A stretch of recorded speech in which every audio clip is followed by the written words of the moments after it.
Welcome to Innovator Insights, where we explore the minds shaping the future of tomorrow's leaders.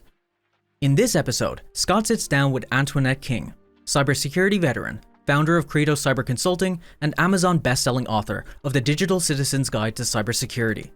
With more than 2 decades bridging the worlds of physical and cybersecurity, Antoinette shares why schools face unique challenges protecting sensitive data, how AI is reshaping the threat landscape, and why changing culture may be the most powerful security tool of all. Let's dive in. Welcome to the Innovator Insights podcast. I'm Scott Fisher, and I am in New York today. Very pleased to have today's guest with us. She is one of the busiest and sought-after people I know, so it was terrific that she was able to carve out some time to join me today. The incomparable Antoinette King. Hi, Antoinette. Hey, how are you? I'm doing great. So Antoinette has more than 2 decades of experience in the security industry, working in integration, manufacturing, and consulting. She founded Credo Cyber Consulting back in 2020 to provide her clients with a holistic perspective on security, bridging the gap between the physical and cybersecurity domains, while also focusing on data privacy and protection. Her book, The Digital Citizen's Guide to Cybersecurity, How to Stay Safe and Empowered Online, hit the Amazon bestsellers list for all of its categories in the first 48 hours of release, and we will be sure to include links to her company and her book in our show notes. She is also the recipient of numerous awards in her field that are far too many to list here. So welcome, Antoinette, and thanks for being a part of the Innovator Insights podcast. Very happy to have you here today. So where are you joining from? I am joining from Long Island, New York, actually, right now, my home office. You can see I got all my kind of personal stuff over there. Very cool. Well, I covered a bit about your bio, but I'd like to hear firsthand from you a little bit more about yourself, your work, your experiences as an innovator, and innovation in your field. Absolutely. So I'm one of the few people in the security industry that came here by design.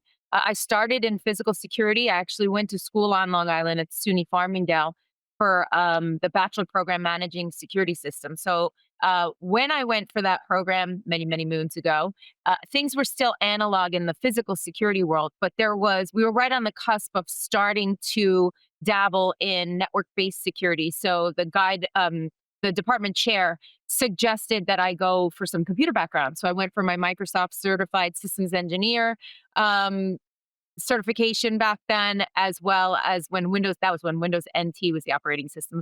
I still talk about showing my age. And then I went for my A+ certification because he said some people are software, some people are hardware, but not many people know both. Do both, yeah. It really served me well. I got my first job in the security industry as a technician, not because of my degree, but because of my computer background, because the company that hired me recognized, okay, we need to start understanding what this network stuff is about, right? It was early 2000s. Fast forward, 10 or 15 years, the industry started to migrate over to network-based technology. And there was this friction between IT and physical security. And most of it was based on the fact that back then there was a limit to the number of IP addresses that anybody could use on the specific network. So Right. we would be coming in with 100 cameras, and the IT department's not going to give us 100 IP addresses. So what did we do? We built our own networks. So we started having servers with 2 NIC cards, one going out to the cameras, and the other one goes out to the operational network, where that's where the client software would connect. So I like to say that we kind of founded shadow IT as an industry. Sounds like it. We had to do what we had to do. And now I feel terrible because I was one of those people that participated in that, but it's something that I now try to work towards the opposite of. But we did build that foundation of the us against them back then. And it started to also infiltrate pretty much every operational technology, HVAC systems, lighting systems. There was always this friction between the IT department and those other departments. So as you mentioned, in 2020, I started my company because about 5 or 7 years prior to that, what I was recognizing is not only did we create this entire shadow IT problem, but as an industry, the physical security people were not really securing the endpoint devices properly. And we were creating this big vulnerability for our customers in that bad actors can come in through security cameras, through servers, and do all sorts of things. And so I went back to school, got my master's in cyber policy and risk analysis because I needed to learn more. I needed to understand how to apply cybersecurity principles to physical security. And when I started, it was very intimidating. Cybersecurity was like this, nerd thing that Yeah. everybody didn't understand, and it was kind of very mystical. And what I learned very, very quickly is the principles of physical security and cybersecurity are identical. We want to detect, protect, deter. Right. The only difference really is the crown jewels. One is on the physical side, you want to protect things. And on the cybersecurity side, we're simply trying to protect data and systems, right? So that's when I realized, okay, I can demystify this. I can bring this out to the masses and really make it so that everybody understands that all we're simply trying to do is reinforce the target so that we become harder to get to and the bad actors move on to someone else, right? Just those layers of security. So I started my company in 2020 to really advocate for the convergence between physical and cybersecurity, where there's one security posture. Because you can't have physical security without cybersecurity, and you can't have cybersecurity without physical security. There's an element of both in each. And so that's kind of my history and where I came from. I'm very, very passionate about working with schools, actually. I've always gravitated towards working with schools, even in physical security. And I say this all the time, but if money were no object, I would work with schools to try to help them to advocate for protecting the data, because they've got such complex systems of systems. And it's so difficult to manage that with the resources that schools have. So I feel like this podcast is very on point when it comes to K through 12, because you really have to think outside the box when you have very little resources, whether they're financial or human resources.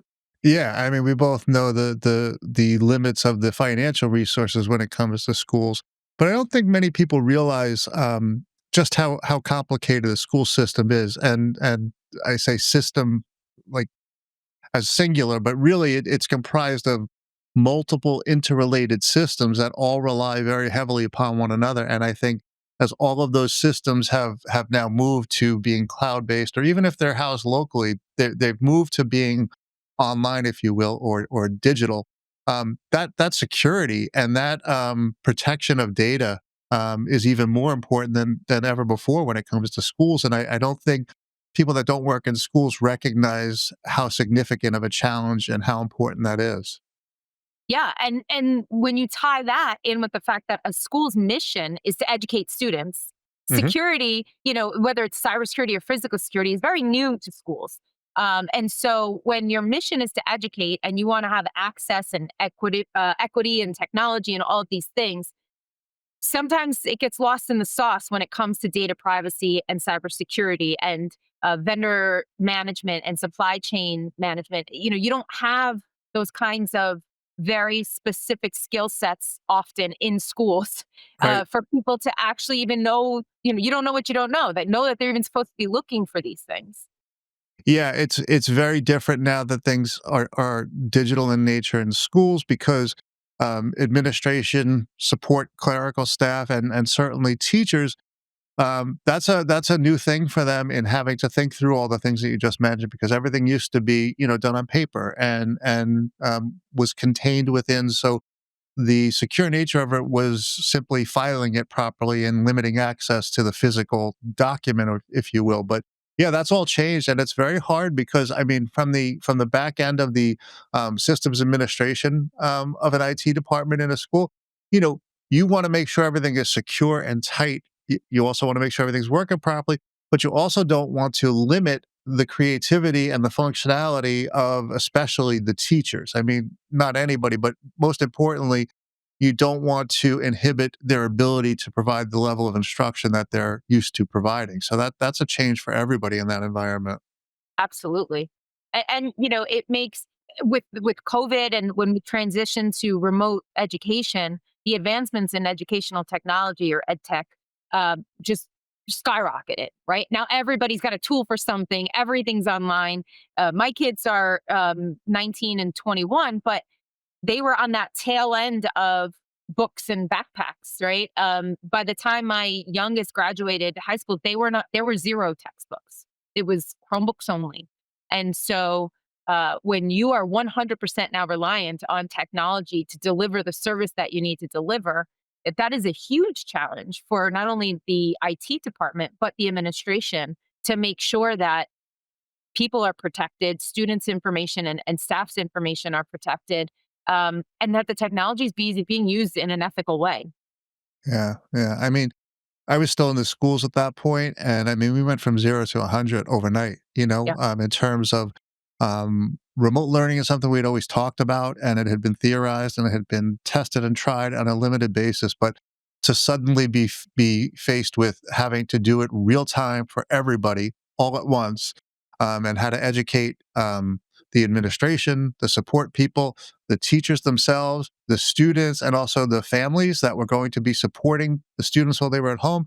I mean, that was a huge challenge. But maybe you can tell me from your perspective, maybe a key lesson about data security in schools that you came away with from that period of time that we need to carry forward.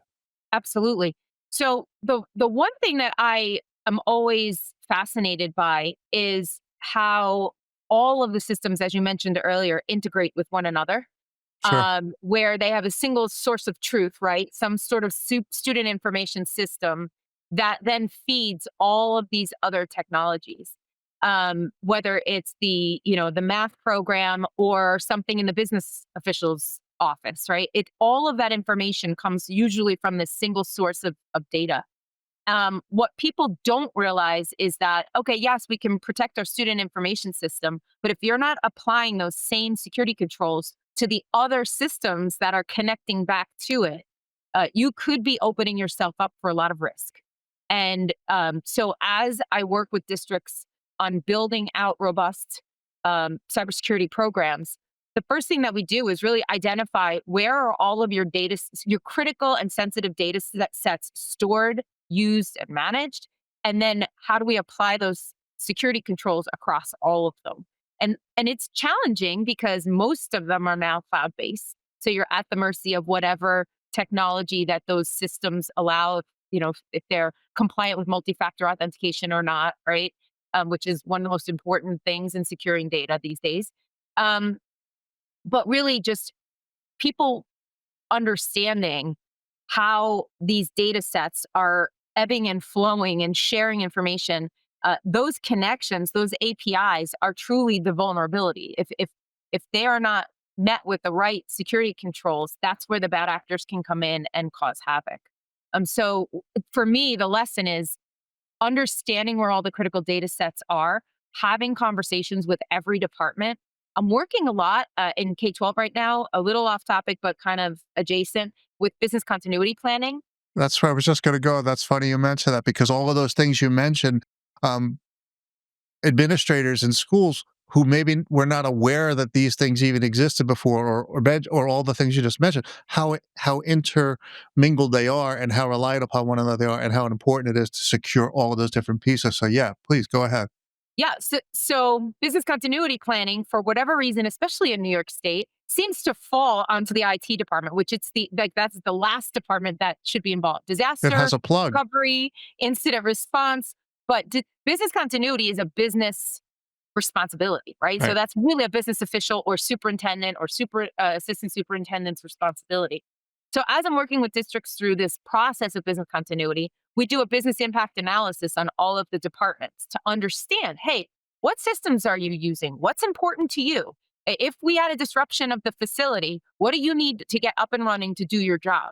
Next thing you know, we're identifying all of these hundreds of systems in some cases that can tie back in one way or another to student information system, financial systems, uh, lots of data sets that are sensitive in nature, whether they're PII, PHI, or financial data, that the IT department often doesn't even know about Right. because they don't participate in that part of the And in theory, functionality. they should be partitioned from it. They shouldn't be dealing with that, Right. just And from an so operations perspective. when we discover that the IT department's doing everything right, everything they're supposed to be doing when it comes to the systems they touch, Mhm. there are many, many, many other systems that the IT department, the only thing perhaps that they might do is help with single sign on Right. privileges, right? But other than that, they have nothing to do with it. Um, And now this sensitive information is being handled completely isolated from the people that are ultimately responsible for protecting that data. And so by conducting these business impact analyses and the business continuity planning, you discover a lot and you realize the gaps and you realize, okay, we need to tighten up the relationships with the vendors, understand better how they're protecting our data, how it's backed up. But everybody thinks it's in the cloud, so it's protected. And nobody understands the level of protection because nobody really reads through those agreements.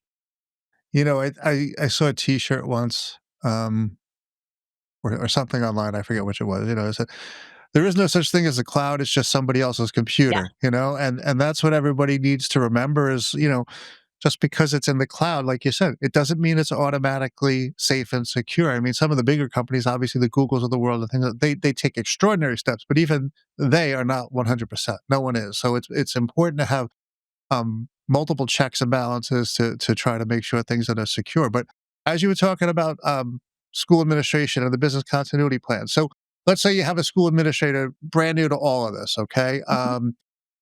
where do they begin when it comes to creating, a really solid data management security plan? Is there like low hanging fruit that they can start with and then build from there? I think a governance team is the most important thing when you're starting to build out strong programs in general. Um, of course, you'd love to throw technology at things and financial support to the IT department and all of the controls around data and all of that. But until you really know what you're dealing with, and one individual, I don't care what department they're with, one individual cannot fathom all of the things that go on within every department. So, starting with a good governance team actually will help move the needle a lot faster. It's interesting. I have some districts I work with that are so bought into governance teams. They meet monthly, they have agendas, they know what they're supposed to be working on, they all have input. And then I just met with a district today and they said, the technology department said, we're trying to stand up this governance team. And I got the first meeting, and somebody came up with this idea. There's too many important people in one meeting at one time. We can't do this. And they canceled the whole thing. And I didn't understand that, but I'm going to work with them to try to build something out. But, for me, I think the governance team having the right stakeholders to get a good understanding of how the systems work, how they all interact, and how they depend on one another will then help you to map out where your critical data sets are, how they're being used, data classification and how to classify. I know one thing that a lot of districts are challenged with is creating a data classification policy and then implementing it because the data is everywhere. Right. And so it's one thing if you're using Microsoft or you're using, Google Workspace and you have control over classifying the data, right? So if Hmm. data gets exfiltrated and you classified it as sensitive, you're going to get a notification. But what happens when you're using a tool like Frontline that has so many different modules? Some of them are for IEPs and others are for, evaluations of teachers. It runs the gamut of all sensitive data, You everything bet. from students to employees. How do I, as a technology director, classify the data that's in Frontline when I have no control over it? Right? How do I become compliant with NIST or with any other framework when I can't label that data? Yeah, I mean, the other challenge with that specific example that you're using is that all of those modules came from different sources originally. They're now housed under the one umbrella of Frontline, but they were created by multiple companies. So as a result, Mhm. you don't even know the history. You don't know how securely they were developed and what steps were taken along the process. So now you're bringing four or five, at least five different products together under one roof. They could all be behaving very differently, and that's something that you need to take a much closer look at when you're talking about, security and data privacy and things like that. So it makes it even more challenging for sure. And that ties right into what I had mentioned earlier about supply chain security, understanding your vendor relationships. If I'm new to, the technology world in K through 12 and I see Frontline and they've got all these modules, I would be none the wiser that Right. those were products that were hodgepodge together and then put under one umbrella, right? So understanding what questions to ask your vendors when you're selecting a technology, very, very important in building out that strong supply chain. What you're saying is such a challenge for so many districts because they're in it with Frontline, for example. I know in New Yeah, York State, many, many districts are embedded with Frontline. So sure. at that point, you're at the mercy of that vendor. Right. And so Yeah, what and I mean, I don't wanna be misleading. I'm sure they've done a fine job of bringing it together and securing yeah, it, but it's just a really, obvious example to me of where you need to take extra precaution and someone needs to take a little bit closer look because the sources of the original modules came from so many different places. But, the other big one that's, of course, huge in the schools is their financial system, yeah, as well as their student information system, 2 other systems you just mentioned, but financial systems used to be very local. Now those two are all being essentially in the cloud, or at least living outside of the environment of the school. And the same with the student information system. And so much information is being shared between those two systems, the student information system, the financial management system, as well as whatever back end system you're using, like you said, Google, Microsoft. There's so much data being exchanged, and a lot of times there's a third party intermediary that's handling the handoff of data.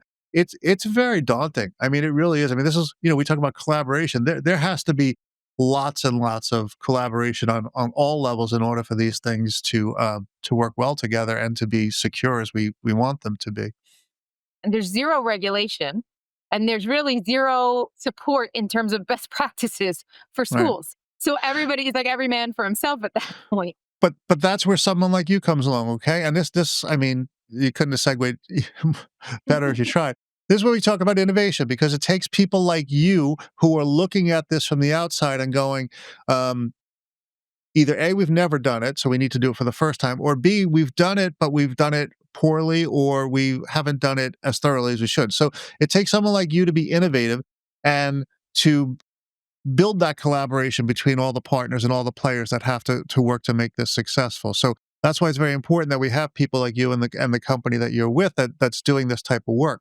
So as you've done that and as you've expanded your role and your company's role, um, maybe what's one of the most surprising or valuable lessons that you've learned with working with other people who might be considered innovators in that type of space?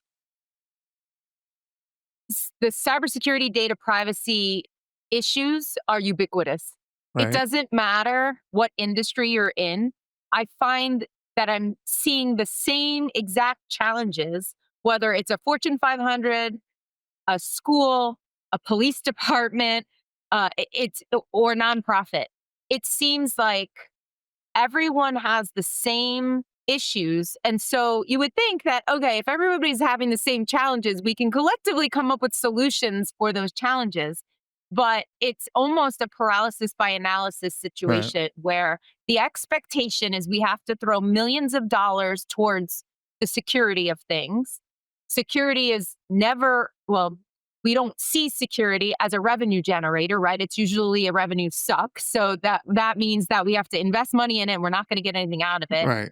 I find a way to spin that with a lot of organizations to say that there is an ROI when you invest in security on so many levels, but we could talk about that later. But that the fact that no matter who I talk to, the challenges are all the same. It just means that we need to educate people better on how to solve the problems. And the fact that 99% of the time, the security breach happens because of some sort of human element, Right. not because we didn't have enough technology controls around something. And so that speaks to me that it's more about training and advocating for people to be educated than it is about spending money on technology controls. Of course, we want to make sure that we harden the target with the proper tools. But if we don't educate everybody, and I'm talking, if we're talking within a school, from the custodian to the kindergarten student, Yeah. everybody, it needs to be a thread within the culture of the organization. And the ones that buy into that culture shift are the ones I think that have a much easier time at putting these things in place and getting the training. But I think that the human element is the thing that has to be addressed before all of the things. Otherwise, you can put millions of dollars into security, and if somebody leaves the front door open, now we're Yeah, dead in the water, right? absolutely. I mean, most of the schools now are getting better about that. They are requiring all of their staff member, everybody, as you mentioned, from top to bottom, is now required at the very least to participate in some sort of online trainings or tutorials, something about cybersecurity, something about data privacy. So it's a step in the right direction, but is it adequate? Probably not. The challenge with that, from a school perspective, is that that's not what those people do all day, every day. Right. They're a teacher, they're XYZ, whatever their role is in the school, that's what they're there to focus on. So the data privacy, the data security, it's not something that they're dealing with all day, every day. So it's not fresh in their mind, and it makes it even more difficult in that environment. But you start to talk about how whether it's enterprise or school, you're seeing similar things on either side.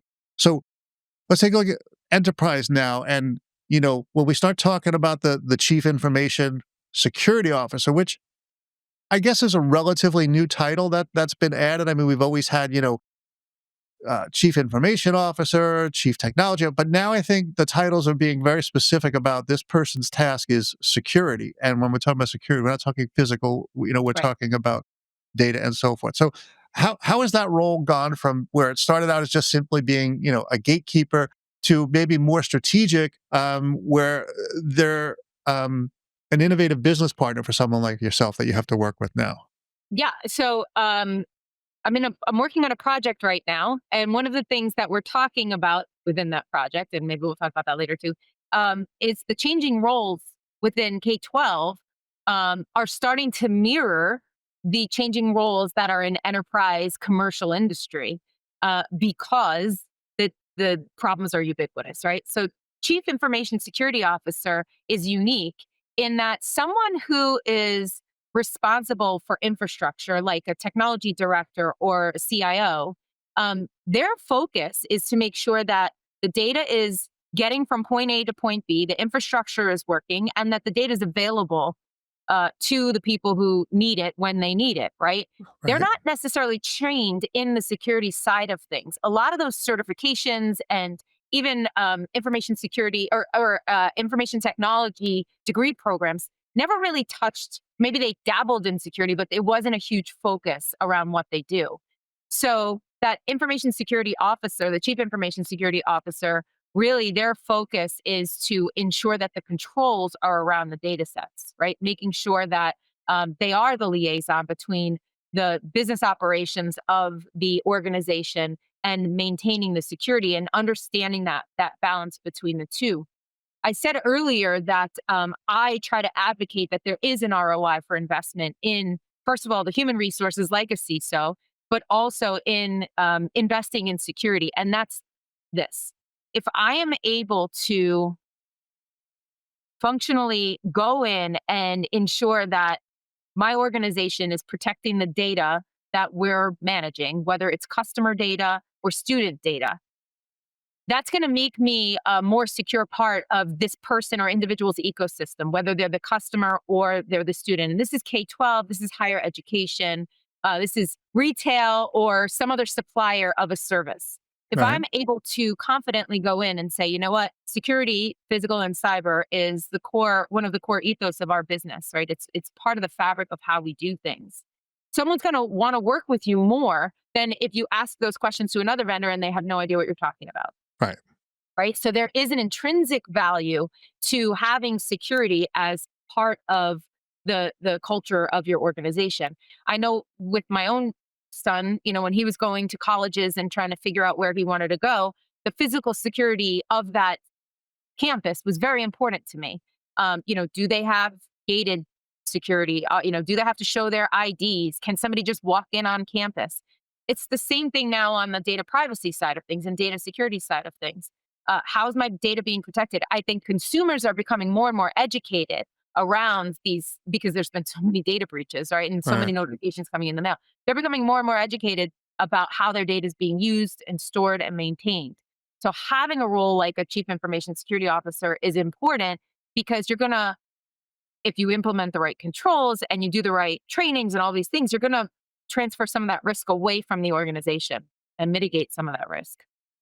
Yeah, the scary part though is I think some people, particularly when you start talking about consumers and end users and so forth, the data breaches are happening so frequently and the notifications are coming so often that I think most, well, I don't want to say most, that's over generalizing, but a lot of people have just succumbed and said, yeah, my data's out there. So they don't worry about it anymore. And that's what concerns me because the idea of, yeah, my data's already out there. I mean, people, this might be an unfair example, but I think of TikTok. Okay. I don't use TikTok. I've never used it. It's never been on any of my devices. I know it's extremely popular around the world, but I've seen so many warnings and notices about the dangers of using TikTok on your devices. And when I point those out to people and I go, that's a really risky idea. And they go, yeah, they have my data anyway. And they proceed to do it because for them, it's entertaining and that's worth It's a more than dopamine their, hit. their data privacy. Yeah. So that's what makes it hard for someone like you, someone like me, who's in the business of trying to educate people about how important it is to secure things when they've already thrown up their hands and went, yeah, my data's out there. Too bad. They'll have to deal with it. Or my credit card company will deal with it. They'll give me back whatever charges come up, and it makes it that much more difficult. Yeah, To people manage become all tone this. deaf. You become Yeah, tone deaf to it. And I have been fighting that battle for a long time. And one of the things that I use as an example now when I am fighting that battle is the use of AI tools and generative AI. Because bad actors, although there's so many good things about AI that we can use it for and efficiencies and all those things, bad actors are using generative AI to collect not only your data, but the videos that you're putting out on yeah. social media, I the mean, videos that what are out we're on doing here, is Exactly. And I use myself as an example, because I have so much content out there, just not professionally. yeah, There are things about me, very specific mannerisms. Like I use my hands a lot. And there's a standing joke. I have to like clear my desk when I do one of these videos because I usually knock something over, yeah, you whether got it's your hands ice going. cream Yeah, or books or whatever. However, in the past, for somebody to be able to mimic those mannerisms is very, very difficult. Well, now with the processing power that we have in very small, chips, and it doesn't require a lot of energy anymore, and these generative AI tools, somebody can create a digital version of me and you would not be able to tell the difference between me speaking or this AI version of me speaking because all of those mannerisms are taken into consideration. The words that I use, the phrases that I use, my expressions, my yeah, inflection in my voice, it has become so sophisticated that it's very difficult to tell the difference between what's real and what isn't. So when we carry this into the educational environment and we think about how students are bullied, we talk yeah. about, just in general, social media and how students are bullied is horrible enough. But I've actually very recently as last week, spoke to someone whose student someone took a photograph of them that they had on social media and then used AI and generated a nude picture of that, which wasn't her, but it was a Right. generated photograph of her and printed it and posted it all over the high school, put it on lockers, put it everywhere. And she was devastated. Of And course. the impact that this has on her now psychologically, um, maybe it'll make parents think twice about allowing their students to be out on TikTok, to be out. And then that's any social media, it could be on anything, right? Right. But these tools are available, they're free. And so we need to really think about okay, maybe some of your data is out there, but what can be done with it now is completely different than what was being done with it 10 years ago. 10 years ago, they were selling the data sets because somebody wanted to go and open up credit cards or whatever in your name. Now, they can be used in completely different ways that we don't even think about unless, you have some kind of sinister mind. Yeah, no, it is alarming, especially when you're talking about students and younger people and the impact it can have on them. But even beyond students, I mean, adults, this is happening on a regular basis. Somebody goes out on a date or a marriage ends in divorce or something. There's revenge at play. I mean, there's all sorts of ways that this could be harmful. But the flip side of that is, with all the negativity around the types of usage of AI that you're talking about, there is a great deal that we've benefited from, or that we probably will continue to benefit from the use of AI. Would you Agree. agree? Absolutely. And I'm working with districts on the policy procedure side on how to, we're not going to prevent people from using Copilot, ChatGPT, things like that. So, what do? We have to create a policy around it to really be specific as to how these tools can and can't be used. We need to invest in learning about these tools, how the data is stored, used. Is our data that we're putting in there, are the questions that we're putting in there being used in the large language model to train the language Right. model, right? So teaching people how to not put sensitive data into an AI tool is very, very important. uh, Using tools to make sure that students aren't using AI, ChatGPT or Copilot to write papers, making sure that the ethical use of AI. But we have so many efficiencies that we can use. I have one district where when they do their IEP meetings at the end of the year or the end of semester, they want to use the transcription service because it saves them hours and hours of note taking and then retyping everything in. So, in order, I'm sorry to interrupt, but also money. I mean, it's much cheaper to have absolutely. AI do that than it is to have people. Absolutely. And so we needed to investigate, okay, what's the best tool to use that's HIPAA compliant, that's going to Well, give right. them the output that they need. But this is why the governance teams are so important. Because if you have input from every department to say, this is what I need and this is why I need it, now you can have somebody from information security, from the tech department, from the superintendent, from the business office to say, okay, how much is it going to cost us? What are the risks, right? Doing some kind of risk analysis around the tool, and then what can we do to help support them.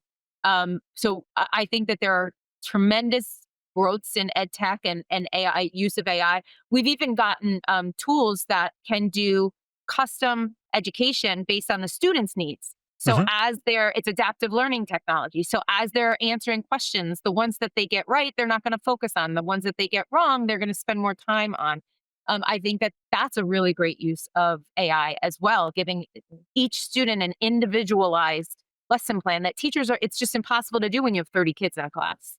It is great as long as you are confident that the vendor or the company providing that AI service is reputable and is doing the right thing with your data and is taking the necessary steps to make sure it's protected. And also, one of the things people forget about is, if we decide to end our service for whatever reason, maybe financially we're not going to be able to continue it, or for whatever, it's just no longer needed. What happens to the data that we've already given you? You want to make sure you have a policy in place that the vendor agrees to before you purchase that says if we end our agreement with you or we no longer subscribe, this is the steps that we expect you to take with our data to make sure that you're not retaining and that it doesn't continue to be accessed. Absolutely. And it all, again, goes back to education. We need to make sure that the people that are looking at these tools, using these tools, are educated so they understand what are the potential risks that could be involved with putting information in there. Yeah. Well, I want to comment that I'm impressed with the fact that we spoke for over 30 minutes before the term AI ever came up. And that's very unusual in a tech conversation these days. But I'm gonna just under the broad category of cyber threats, whether it be the stuff you were talking about earlier with data privacy and breaches and so forth, or even the stuff you're just talking about now with the inappropriate use of AI or the harmful use of AI. Um, as all this keeps changing, the technology keeps changing and so forth. What's the biggest thing that you worry about, and is there some sort of an innovative approach that you see companies are taking or should take it to try to combat it? I think the biggest concern, which is one of the longest standing cyber concerns, is business email compromise.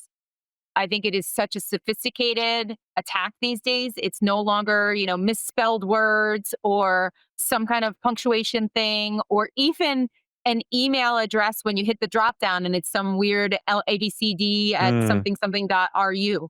Because now bad actors are getting into the Outlook inboxes of the individual, and they're able to send emails on behalf of that person. So it's virtually impossible for you to detect that it's not coming from that, or that a bad actor is intervening. And I've seen so many companies and schools get targeted through business email compromise, losing tens and hundreds of thousands of dollars. I have two clients in the last year and a half that one of them, their inbox for their accounts payable person got compromised. They were sending out the bad actor, they being the bad actor, were sending out QuickBook invoices to their customers, and all they did was change the link for the Pay Now Huh. to an offshore account. It took probably 3.5 months for them to even realize it was happening, and by the time it had happened, they had lost hundreds of thousands of dollars of vendor or customer payments. And I had a customer who was sending vendor payments, and it was a man in the middle attack, and they thought their payments were going to the vendor, and the vendor contacted them about 60 days after the invoices were due, saying, "Where's the payment? What are you talking about?" It was $435,000 worth of invoices. And turns out that they had a managed both people, companies, had managed service providers that they thought had locked down their Outlook, their Microsoft Office 365 accounts, and they didn't, and weren't using multi-factor authentication, and ultimately lost hundreds of thousands of dollars. And the one whose accounts payable person got compromised, they lost massive state contracts that they had worth millions of dollars because they had to disclose that they had a cyber breach. Yeah, I know on a personal level, I get notices from my banks or my credit cards and so forth that, your bill is posted for the month or whatever, click here to view it. And I've just gotten in the habit of not trusting that. I get that email and it makes me think about it. And then I go to the website that I know that I have saved that is my bank's and that, I've got my Yeah. credentials to use for, and I'll go through it that way. And it's an extra step on my part, but I'm very worried about things like you said, where it just looks too real. I missed something. I clicked on a link that brought me somewhere that, again, looks very similar, but now if nothing else, they've captured my credentials, even if it shows failed. And, like I'm looking at a screen that says you failed to log in. Well, that's okay. They didn't want you to log in. They just wanted to get your ID and password, and they've Exactly. moved on. So, it's very challenging. No doubt about it. So, I had a district that actually had the right things in place to filter this out. But it was an email compromise for a guidance counselor. An email went out to students saying that there was an internship opportunity. Click on this link. They blocked it, but they blocked the link, but one of the students forwarded it to their personal account, yeah. and they opened it at home, and they exposed their entire home network to this issue. And the parents were just so angry that this happened. And the district was like, "We did what we were supposed to do. Your child forwarded it to their personal account. We blocked it on our side." So, again, back to education, and it's actually that's the catalyst of my first book was under. I did a K through 12. I'm sorry, fourth grade digital learning day, and these kids were all online. They had, and this was in 2019. They every student in the 4 sessions we did were somehow online, whether through gaming systems, Mm. computers, iPads, some sort of cell phones. And the teachers at the time didn't even know what clickbait was, but the students knew what clickbait was. Yeah. And so we've got this entire generation, probably 2 generations right now, of young people that know more about the technology than the elders. Whereas 3 or 4 decades ago, the older people passed the knowledge down to the younger people. And now we've got the younger people knowing more about the technology than the older people. And it puts them at risk because Right. nobody's teaching them what the risks are. Nobody's teaching them what the issues are. And it was why I wrote the book, because I felt like I needed to put something in very plain language to to explain to parents how to teach their kids, and then also to how to protect the older generation who are also being targeted at exponentially high rates, whether it's love scams or financial scams or something like that, where they don't know any better and they just trust everybody. They see it Right. online and they believe it. Yeah. Two points about that. One, it from a school's perspective, if we're just talking about schools, but I Mhm. guess enterprise as well, but certainly schools, it becomes a challenge because what you really need to do is you need to educate the teachers to then educate the students, but finding the time and the mechanism and the money to do that obviously presents huge challenges.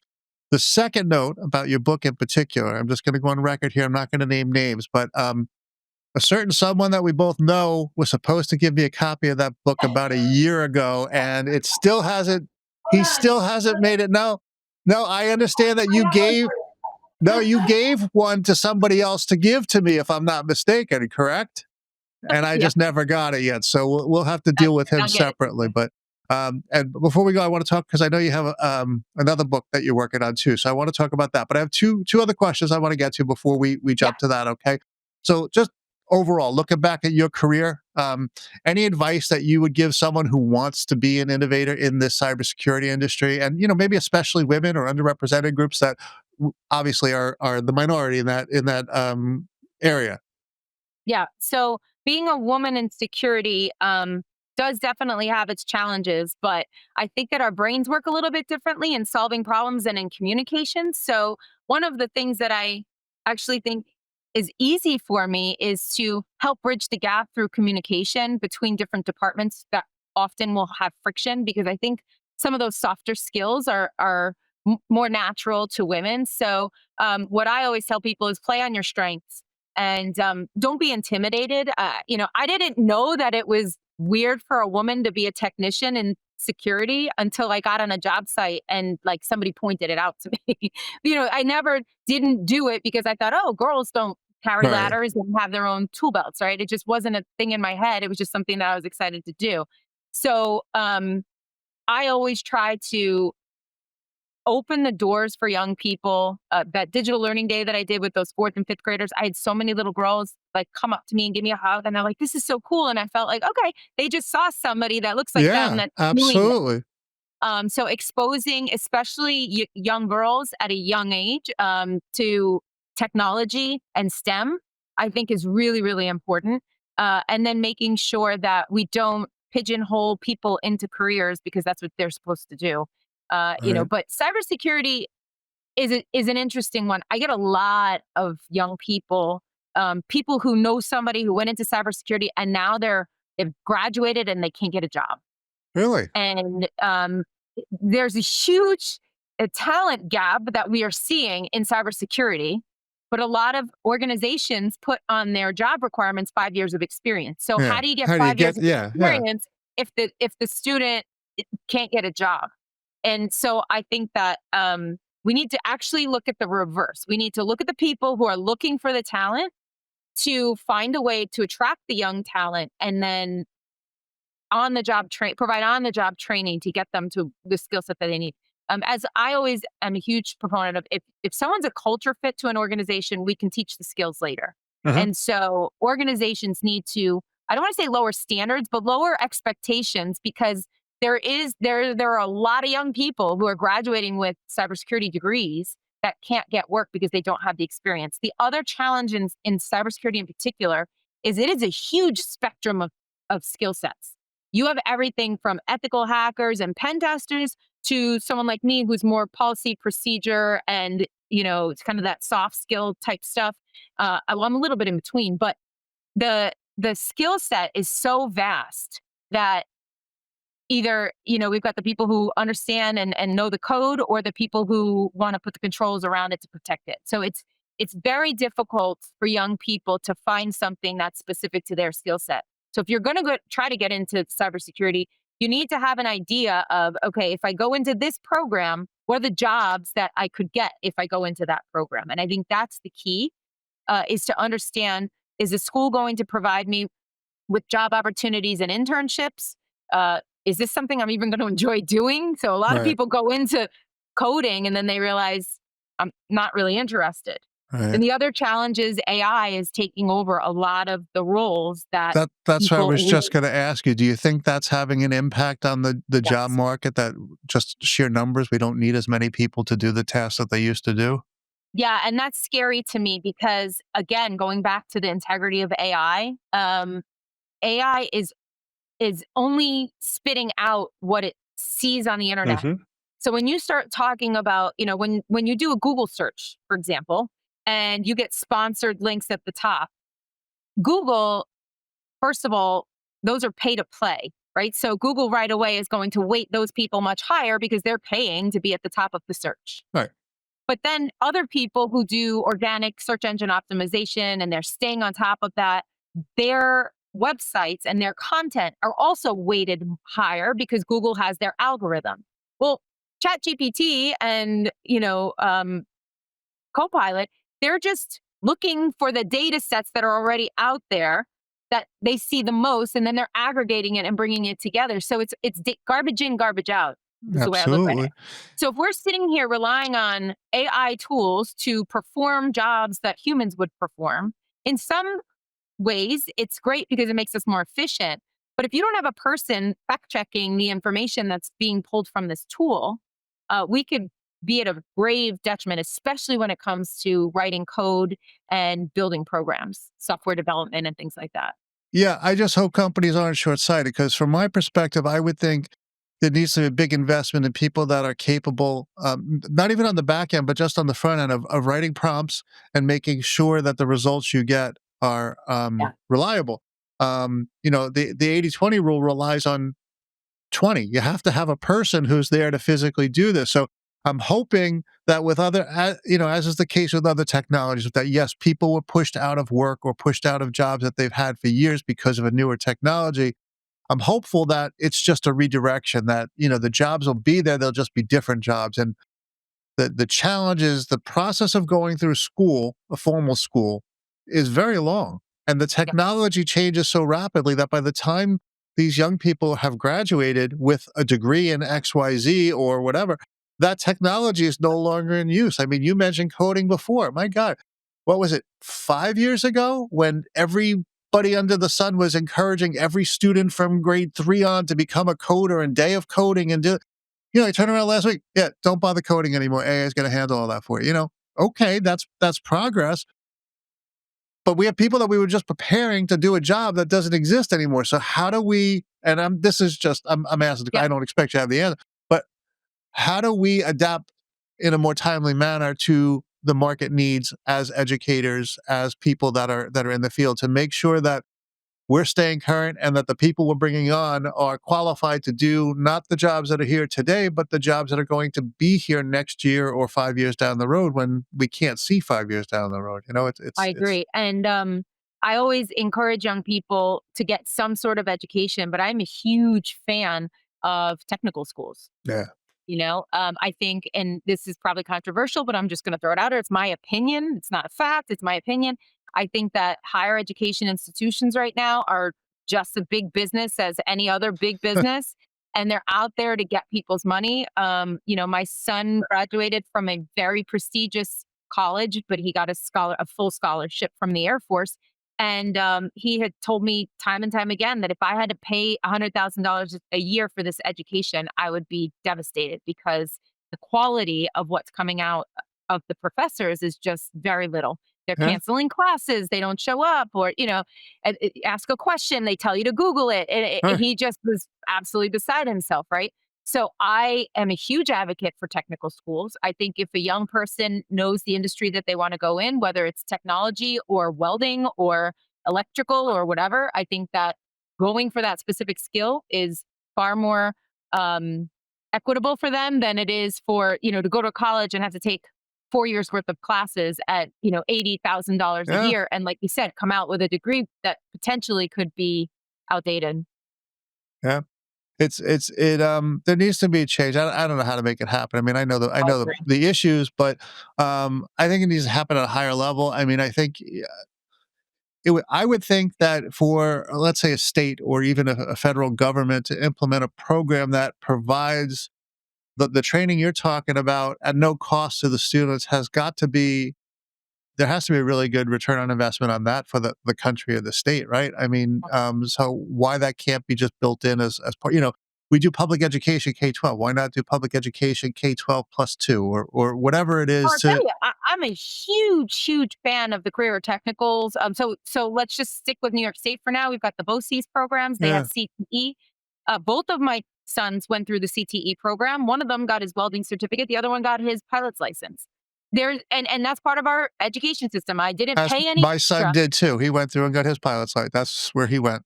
It's amazing to me. And so, first of all, parents need to know about the fact that in New York, and I know that in Pennsylvania, they have intermediate units.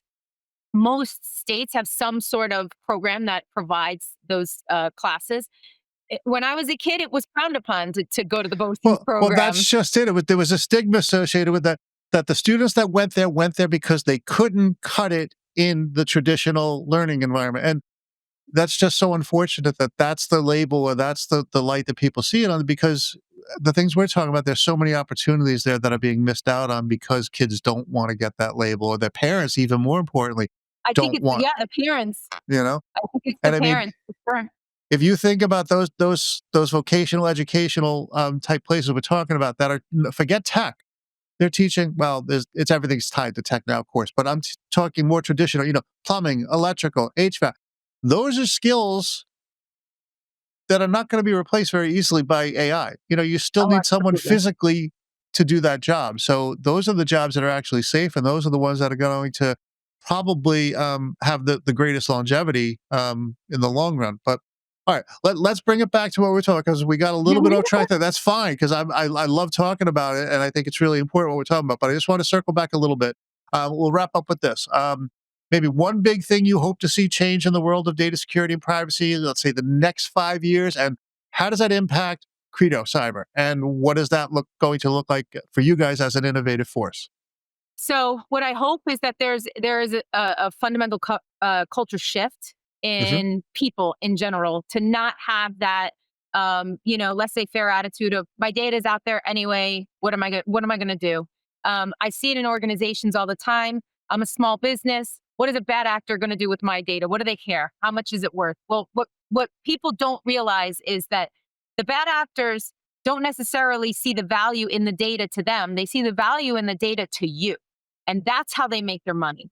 Mm. So when they are using as an individual, someone's going and they're using information to extort money out of you because they have created a generative AI image of you doing something that's really bad, and now they're extorting money from you for that. Or as an organization, you have a ransomware attack, and now they've basically locked up all of your data, and they're asking for millions of dollars from you.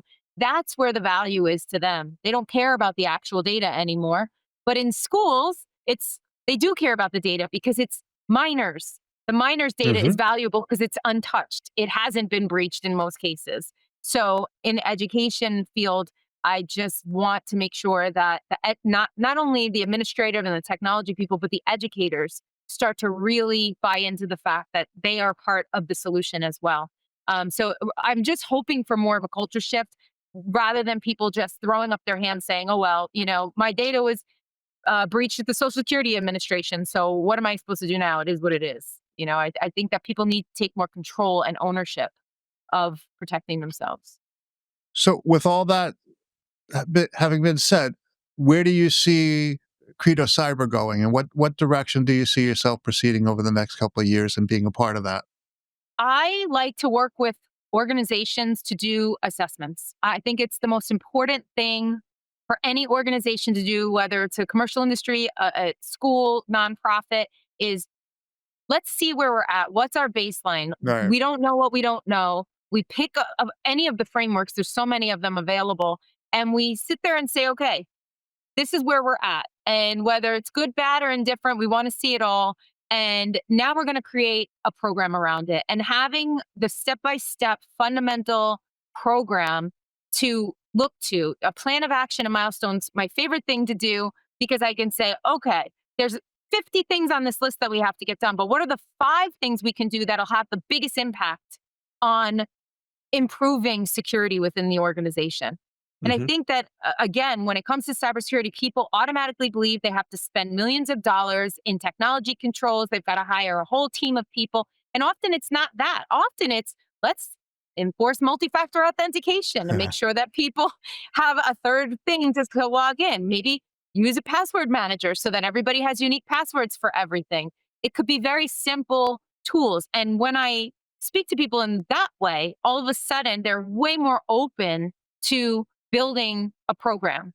I just kind of facilitate it. It's not rocket science, and anybody can do it. Sometimes you just don't know where to start, I and think you're so I think you're being a little humble there. I've worked with you. The skill set that you bring to the table is not something that just anybody can acquire by reading a book. So there's a big difference, and that's the value I add with appreciate working that. with someone like you.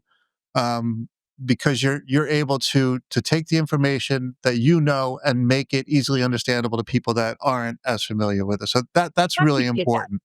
Yeah, no, Thank you. I absolutely don't sell yourself short, please. So, um, we mentioned the book that you've written in the past, okay? And from what I'm seeing through social media, it looks like you have another one coming out. Is that I true? do. I do. I'm very, very excited.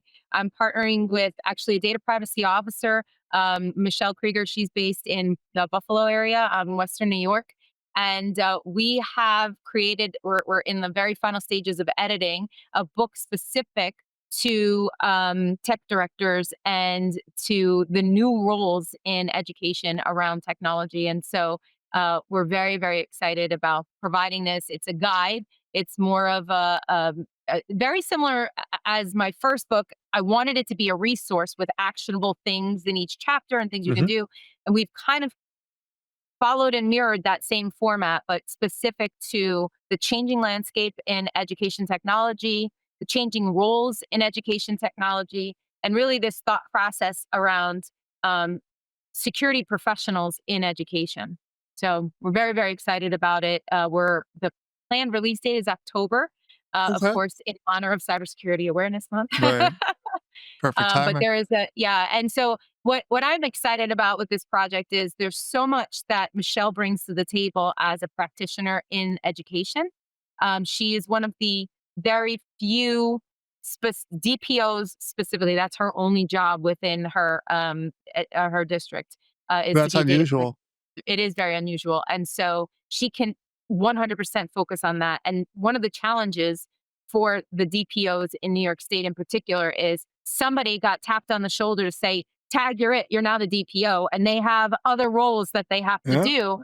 Usually, it's the technology director that has no experience in data privacy, doesn't understand necessarily what that means, and now they're tasked with creating all these vendor agreements and data privacy agreements and all of these things. So we're hoping that this advocates more districts to have a dedicated data privacy officer, but not only that, have a dedicated chief information security officer as part of the roles within their school organizations. Interesting. Well, we'll look forward to that. Um, Thank you. when you have a link, we'll be happy to share it. But if someone wants to get in touch with you, someone wants to work with you, the best bet is to go through your website, right? I'm sure Yep, there's a go through my contact us. website. Yep, Yep. I'm on LinkedIn as well. I have X is at Credo Cyber, Instagram at Credo Cyber, and then my LinkedIn for Credo and myself is also on there. Okay. Well, we'll make sure we throw all that in the show notes when we post it.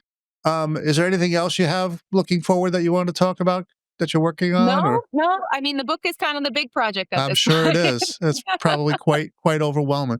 All right. Well, Antoinette, it's always good to catch up with you. I really appreciate you squeezing this in the middle of your very busy schedule. So thank you so much for joining us today. I appreciate it. It's my absolute pleasure. Pleasure. Thank you so much.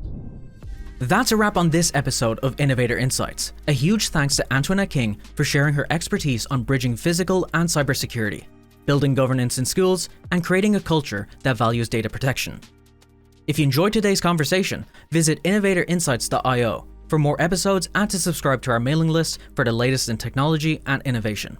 And if you found this discussion valuable, please share it with a friend or colleague. Thanks for tuning in. See you next time.